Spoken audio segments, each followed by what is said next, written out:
Hi, this is my 2001 Jeep Wrangler. I bought it back in 2005 with 16,000 miles on it.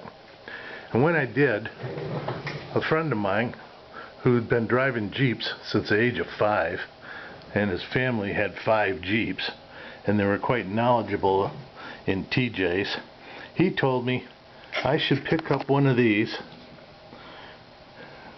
and put it in my glove compartment, because he says it only costs about $1 for one of these, and this is what holds your shock absorber to the axle. And he says they have a tendency to break, and if they do, you could get stranded out in the middle of nowhere. So recently, well, actually back then in 2005, I was at a automobile parts store in Calexico, California, and they had a box of them on their counter for $1 a piece.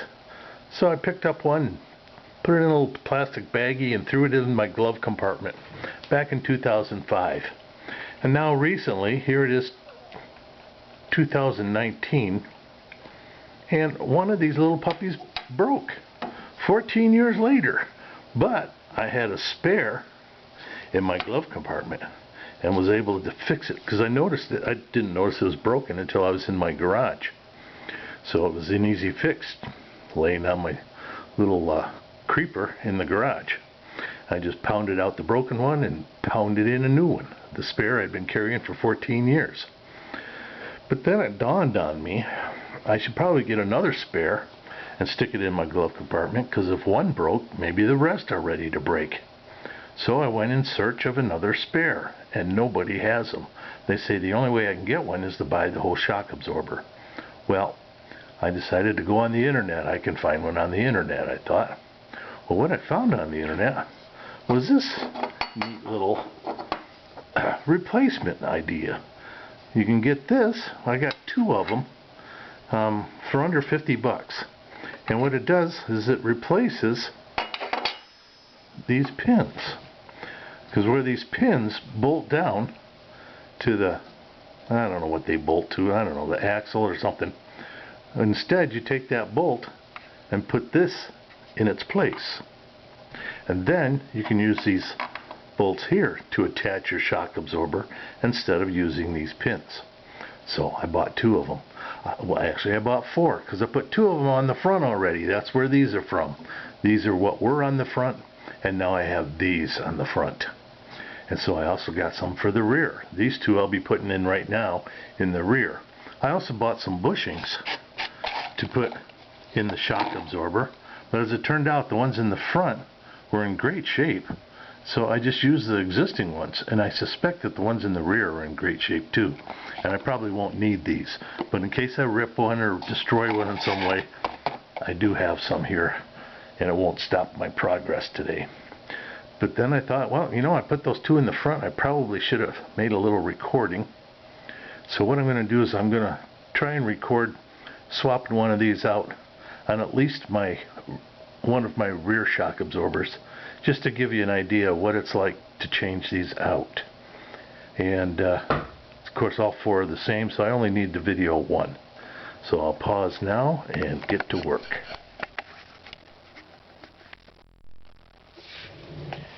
Yesterday, when I did my front ones, I found that I was having a heck of a time for a while before I realized that when I was taking out the bolts that hold it on the pins, that the nut was 12 millimeter, but the bolt that the nut was on was 13 millimeter. So once I figured out that I needed a 13 millimeter to hold the bolt and a 12 millimeter to get the nut off, everything went a lot smoother. So today I'm gonna I've got a bad back and a bad knee. It's hard for me to keep getting up and down off this creeper. So I thought what I'd do is put as much stuff on this little tray and take it under with me to maybe save me a trip or 2 up and down off that creeper. So what I've got is a 12 millimeter and what did I say, 12 and 13 millimeter?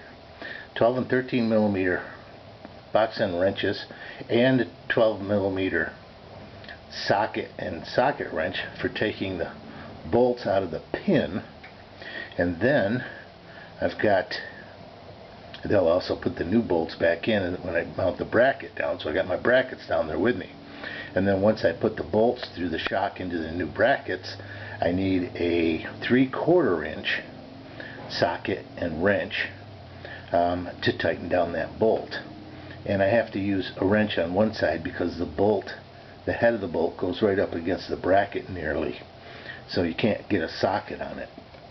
Which also leads me to make note that I do put the bracket and the bolt and everything on the shock absorber and then put the shock absorber into place to bolt the bracket down where the pin was, because of the fact that it's so hard to get that bolt in and out. There's no clearance at one end.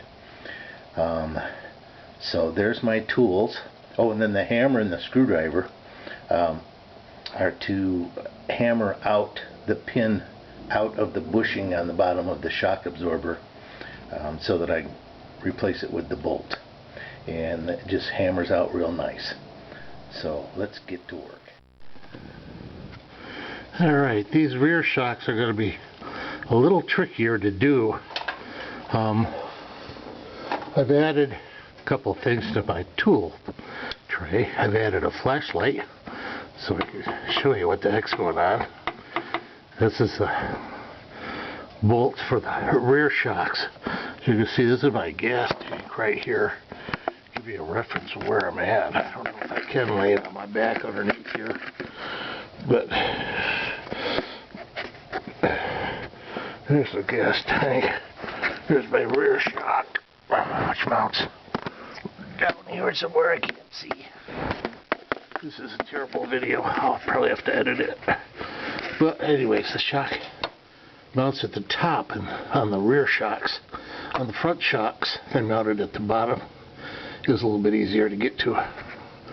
So anyways, I'll edit this and we'll get back to it. Where's a good place to put the light so you can see? I don't know. Probably is no good place. But that's going to be my 13mm bolt. Ooh, hopefully I'll be able to get to the nuts on this. I'll have to get back to you on that. Okay, I'm not sure how much I was recording. I think I accidentally hit the record button. Here's my rear shock. And there's the nut up at the top, which I'm probably not going to be able to focus on. Oh, it actually looks like I might not need the flashlight. But this shock absorber is the one that the pin broke on, so I've already replaced the pin on this, and I don't remember that I had any problems at all with bolts and nuts pulling that pin out. So I'm guessing that if there is a nut, that it's welded on the other side. So we'll see. I'll pull this apart. We'll see what happens. Okay, here we are so far. I took out the whole rear shock because I just figured it'd be easier to do everything I need to do with the shock out. And it's just so easy to take it out. It just makes sense. But what I found out in taking the shock off is that the bolt for the shock is 15mm. I don't know if you can read that on there or not.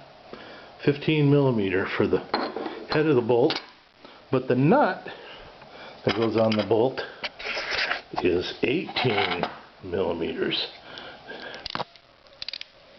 Right there. Somewhere. I don't know if you can read it or not. But anyways, it says 18mm. So you need 18mm for the nut, 15mm for the bolt to get the shock off. Also, in my tool tray that I put under there, I went from the short extension to this long extension. What is it? About a foot long, I guess, with my 13mm socket to take the bolt out of the pins, because although I could do it with the short extension, it just had a lot of stuff in the way, and with the long extension it just made it much easier for me. So there's a couple of changes, and by having the shock out I can show you how that pin works. It just goes right through this bushing. Now this is that new pin that I put in to replace the one that broke Now I got everything in my way here. So this is the spare pin that I had, and when I put it in, oh, it looks like it tore the rubber, so I can use one of my new bushings here. What I did when I put it in was I rounded out on my grinder. I rounded out these little corners here so that it would go through this bushing better. Because you see, the pins normally have a pretty square corner there that can tear the bushing, like I somehow managed to do on this one. So I'll take this pin out. Let's see how the bushing is. Bushing on the other end looks good still. Yep. So, oh, I left my hammer down on the ground. Anyways, I'm just going to put the screwdriver into this. I'll do it from this side probably. I'll put the screwdriver right down into there and just tap it right on through. And then maybe I'll see if I can get a new bushing in there while I got this out. So that's where we're at so far. Well, it wasn't easy getting that bushing out, even though it was ripped. I ended up having to cut it with a hacksaw blade and then pinch it to get it out. Because if you'll notice, the inside of this thing is beveled. It's got a ridge, like in the middle. It's thinner in the middle than it is on the outer edges. So I'm gonna put probably some soapy water on that and on the new bushing to help squeeze it in there. Okay, my go-to lubricant in a case like this is good old Dawn. I think it's Dawn Ultra. Yeah, Dawn Ultra dishwashing soap. I rubbed it on the bushing, and I rubbed some on the inside of this. So we'll see how it goes. Well, I thought I might try something different, just because it doesn't want to go in real easily. I put the bolt through it with a big old fender washer on one side, and then just the regular bolt on the other side.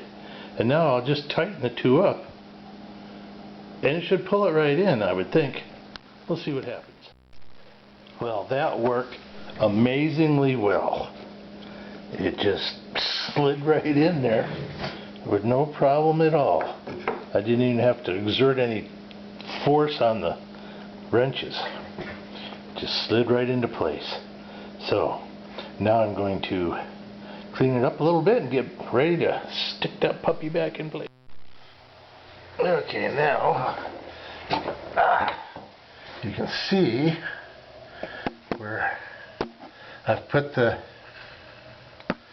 bracket on the shock absorber, and then I'm going to screw that bracket right in to those holes where pins used to get screwed to. And apparently the nuts are welded on the other side, because I didn't have any issue with the nuts on this one at all. Just the 13mm bolt screws right through into that hole. Now you can see I don't have any clearance on that side, so I'm going to put the bolt where am I? The bolt side of that goes through the shock towards that wall where there's no clearance for a socket or anything. So then once I get that screwed in, I'll have to take the nut off the other side and push the bolt over as far as I can to make room to get the screw to go through this side. So that's my plan of attack. We'll see how it goes.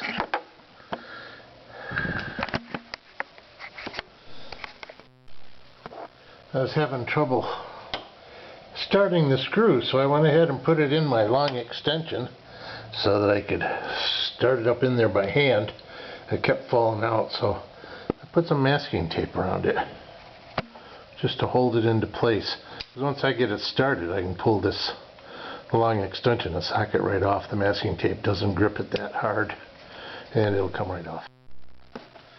Okay, so there it is, the rear all mounted in place. You can see, hopefully you can see how I had to put that bolt in such a way as not blocking the tight down screws. And then don't forget we gotta tighten that end back up too.